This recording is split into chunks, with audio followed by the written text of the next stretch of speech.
What's going on over there at that club? I can't believe this, like.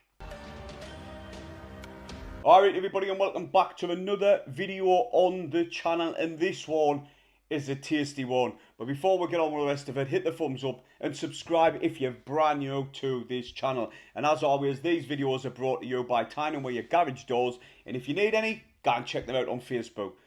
Now then, I didn't know even how to start this one. It's absolutely insane. It feels like I'm in a dream.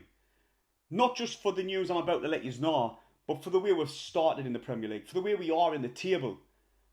I'm telling you now, it's overshot every Sunderland fan's expectations to how well we've done. Yes, KLD was ambitious and he went for it. And all the players that were brought in have gelled well together. And this is for one Jermaine Pennant, who, yes, he answered some of the criticism he's been getting regarding how he thought we would start, but he still had to have a little dig and see here. We've only kept 2 players. No, we've got 4 in the starting 11 constantly who were in the championship team. So get it right. Now then, moving on to the more tasty news, should I say. It's known from Spanish media outlets that Sunderland is set to make an £80 million bid for Barcelona midfielder Lopez. Some might say it's ambitious, some might say it's unrealistic. I'm swaying to the unrealistic side, I'm not gonna lie. I just cannot see this happening. But the same media outlet ran the story that Sunderland were interested in Real Madrid's Garcia. And Real Madrid persuaded the lad to stay. So that you can hold on to that one a little bit, and see how this story develops over the next couple of days. It could get interesting, and touch what it does. Now, can you remember KLD's interview before the Chelsea game, and he stated that he wants a top 10 finish and that we're going to get a cash injection? I didn't know if that was into the club or into the transfer window come January, but it was interesting now that these rumours are starting to circulate. Now, this player, he's a top draw player. I had a boom on last night and I watched Barcelona. They beat Celtic Vigo 4-2.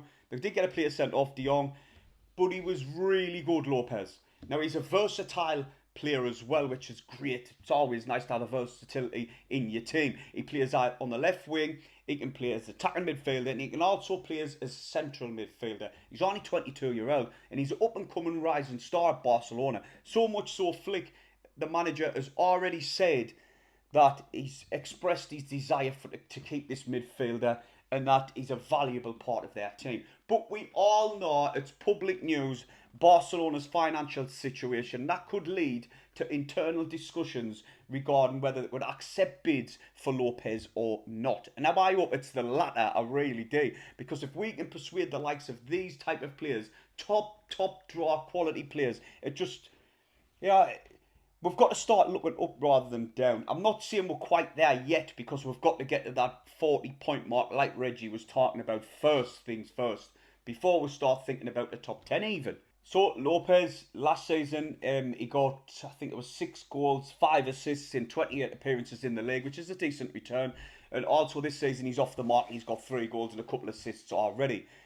I would be absolutely over the moon if we can manage to pull this off. Or even if the rumours are true that we are aiming for players like this with this amount of money, because come January, even if this signing doesn't materialise, come January it's going to be a very exciting time for a Sunderland supporter with regarding KLD's comments about being in the top 10. Obviously you've got to recruit well and a high quality calibre of player come January. If we want to get the top 10, we've got a team there what I think can dig it anyways. We've got players what can come in and dig a job when a lot of them gone out for AFCON. We've got Remain Mundell coming back as well soon.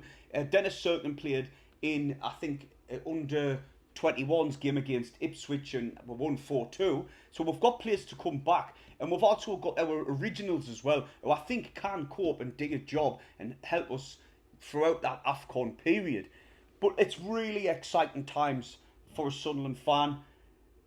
I'm just in dreamland. I've never in all of my life on this earth known this to be so good the way it is at the minute. Long may it continue. Hopefully we can continue this progression throughout the season and maintain this the way we are, the way we're playing. We're giving teams who, not just established Premier League teams who's at the top of the table hard games, beating Chelsea away, Arsenal as well. Them, not just them as well. Crystal Palace were on an absolutely amazing run before we got a draw with them. And that was an amazing point down at their place.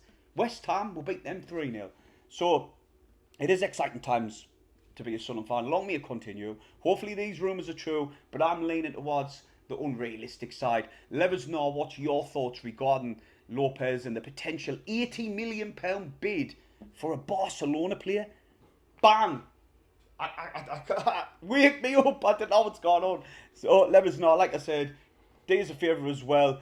Subscribe if you're brand new. We're closing in on 15k. I remember a certain channel member said that Sunderland will get, us will get 15 by the end of Christmas and art period, which I didn't think that's possible. But anyway, see you in a bit.